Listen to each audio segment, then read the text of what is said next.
talk about this summer without talking about outgoings. And we've been gardened on it, shall we say. We've talked about it. And it's interesting because I know we talk about churn a lot, but if I was to really push you on, who would you bet money is heading out of Anfield this summer? Who would you name? So in terms of the ones I would say are kind of, in the definite category, it's as definite as you can be in any sort of aspect, I guess. Darwin Núñez will go. There's huge interest in him, a reasonable fee that Liverpool will be happy with. And he wants to go. So again, everything's there for that to happen. I would be massively surprised if he doesn't. I would put Queeveen Kelleher in the similar bracket. Big interest in him. Clubs willing to pay what Liverpool want for him. He wants to go and be a first choice elsewhere. And obviously Mamardashvili's coming in, so no concerns over leaving themselves short in there. So those are the two, possibly the only two really you could say will definitely go. I mean, the ones I'd say very close to that is Tsimikas. I think he's the left back that will depart. I expect Robertson to stay. And I would also say that probably Chiesa's in there as well, actually. I think those two, they're probably creeping into the definites, really. I've seen a couple mentions of Morton and Doak, and again, I would agree with those. I'm just thinking that they're kind of fringe players. That would they will definitely go. But yeah, outside of that kind of six, it starts to get a little bit difficult. But there are then doubts because Joe Gomez. It's just about what the interest is, and if nobody's kind of worried about his injury record or whatever, that's the potential spanner in the works there. Kwanzaa, do Liverpool let him go because they've got to manage turnover and they're a little bit worried about that? Maybe not, so we don't know. Luis Diaz, does the interest turn into anything? And again, a Liverpool kind of managing turnover once they lose Chiesa and Núñez. It starts to get into real doubts then around the rest of them, where it's kind of, Jota, again, how much turnover do you want in the forward line? It starts to get into that kind of conversation. So very, very kind of difficult to predict, really, a lot of them. But I think there are a few there that you would say are kind of in that certain bracket. In fact, I've not done the midfield. Elliott, big doubts. Endo, big doubts. They are close. And, maybe one will go rather than two, but again, huge possibilities for that to happen. So it's mad, really. I've never known a summer like this, particularly as they've kind of just won the league as well. And you're saying, well, half the squad's future's up and down, but it genuinely is. So honestly, fascinated to see how this one plays out, and brilliant for us in terms of things to cover and talk about. Very different to last season. So looking forward to seeing how it all kind of shakes out, really, with that. I mean, we mentioned so many there, and I think part of why we just are waiting for this summer, I think it's quite clear, being honest, that Arne Slot doesn't fancy a lot of these players, and it might be about whether they can get the replacements that he wants in more than anything. Is there a player that, because we named a lot there, and there's a lot of question marks, is there any players you think may just, if an offer comes in, it's not expected, but actually they would consider it? Is there anyone you think might just creep into that surprise exit category, would we say, this summer? I wouldn't say so, really, because, I mean,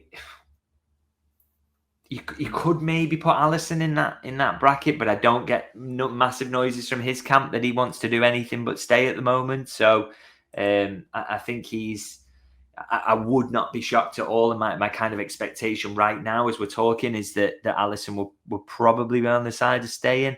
You're not getting the feeling from his camp at the moment he wants to go, but he can't kind of be definitive on that. And because if the money comes in and he fancies it or whatever, that's everything can kind of change. But you don't get that vibe. But he's in that kind of bracket, isn't he? And I would say Diaz is maybe in that bracket as well, in that we're saying there's doubts over him, but Liverpool are going to ask a lot. They're not going to give him away, and they're not forcing him out the door by any means. He's versatile, hard worker, scored a lot of goals this season. He's important. He's in that thing of, there are doubts and there are question marks because people might want him, but they're not giving him away and they're not kicking him out. Absolutely not. So, again, I would say you kind of can put him in the surprise bracket, in that, yes, it's been trailed for a while, but a lot has to happen for that to come off. So maybe they're the kind of two that I would maybe put in that in that sort of bracket. But I mean, what would be easier? What's mad about it is to talk about the ones who are certain to stay. Yeah. You can reel them off. You can say Van Dijk. I'd say Konate. I don't think they will sell him in the end. I think Szoboszlai, McAllister, obviously Salah, Jones, Gakpo, Gravenberch, and then I guess that's it really. That's the group really that will stay, and everybody outside of that group is varying degrees of out the door and potentially out the door. So yeah, incredible really, and it just makes it so interesting coming into the summer. No idea how half of that's going to pan out. Yeah, it is interesting. I think I did want to ask you about Diaz because there's been noises around Luis Diaz for years and always about how settled he is on Merseyside. His old fella's talked about Barcelona enough. And I think that's fair to say because Deco's been talking about him. If Barcelona do put this 70 million quid on the table, this mythical lever they're going to pull, you'd probably expect that to happen though, wouldn't you? Yeah, I think that's the thing is that Liverpool aren't stupid and they wouldn't turn that down for someone of his age. He's 2 years left on his contract. It would be sensible to accept that deal, and I think Liverpool would say that much. But that's a big if, isn't it? We heard about Barca interest in him last summer, and that amounted to nothing. Where are they up to financially? Are they able to do that deal? Do they think he's worth that? It kind of seems a little mad to me, by the way, just on the basis that they've got Rafinha, Yamal already in that team. What are they kind of desperate for left winger who costs that much and is that age? It kind of surprises me that they're that bothered about it, really. But yeah, Liverpool are not stupid. They wouldn't kind of turn down crazy money for him, and they would, they'll have options lined up if that's to be the case. But it's just a big if at the moment, and that's why I kind of put him more on the side of staying. In that, I don't think Liverpool are kicking him out the door. It's just if an amount of money that gives them no choice comes, then they will probably lean towards selling. But but that's got to happen first, and whether that happens or not, I think that's very, very hard to predict. It is tough. And I suppose the final one on this, it was more of a case of who do you think will really push and who will maybe accept the world as it is. I mean, we talked about players like Kwanzaa, Elliott, Chiesa, Endo even mentioned. Some of those are probably, you'd think, they won't like it, but maybe more affable to sitting on the bench or being a squad player, possibly. It's difficult without obviously speaking to the players directly. But is there any you think maybe on the other side will be like, nah, I need to get my career going or I want to play, so I'm off? I think Kwanzaa's more on that side than people would maybe imagine, to be honest. I think that would kind of surprise people, but I think he is of the mindset that he would like to play more.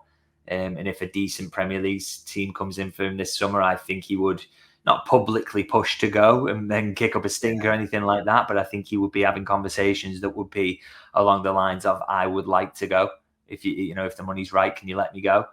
I think he would very much be like that. So that again, when you put Joe Gomez in there, who Joe Gomez may be similar as well. If a decent offer comes in for him, I think he will be ready to depart. He probably was last season and did one more year and has ended up with another winners medal, which is great. But yeah, I think those two are kind of in that camp of pushing. Elliott would not be like that. I think he would reluctantly accept going. But it could happen. But it would be a reluctance from his side because he wants to stick around. And I wonder with Endo where he's kind of sitting. That's one I don't kind of have any insight on at the moment. He's an interesting one. Is he ready to go and play more? Possibly, judging from his quotes relatively recently. But we don't kind of know on that one. But yeah. There is a kind of split on attitudes, I think, in the squad. Some of the fringe players is that some would push, some maybe wouldn't.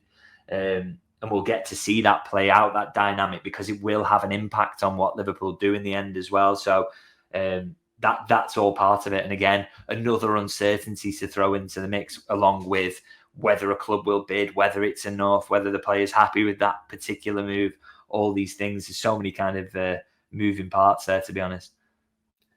I think it's crazy to say, but it's important to reiterate because Tuesday, we'll obviously do our last match-based media matters of the season with the final game and debrief on that. But to be honest, we're probably expecting to be getting back on this quite a bit, mainly talking about who's going in and who's going out that revolving door at the AXA, aren't we?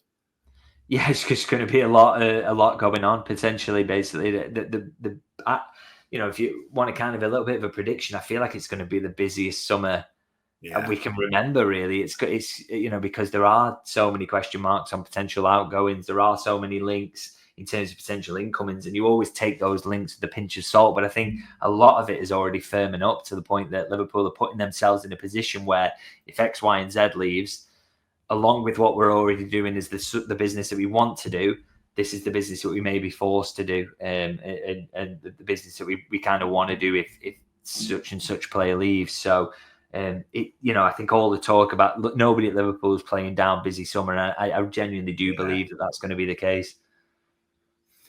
It is exciting. Let's just hope it ends with an elite attacker, a certain defender's say today in, and maybe we'll just see what happens from there, in all honesty, ladies and gents. But there we go. Plenty to talk about, plenty to lead up to the summer as well. All that leaves me to say as ever is, David, for the time, the insight, for the honesty and the opinions, it is much appreciated. No, thank you for having me. And ladies and gents, that was another Media Matters by Anfield Index.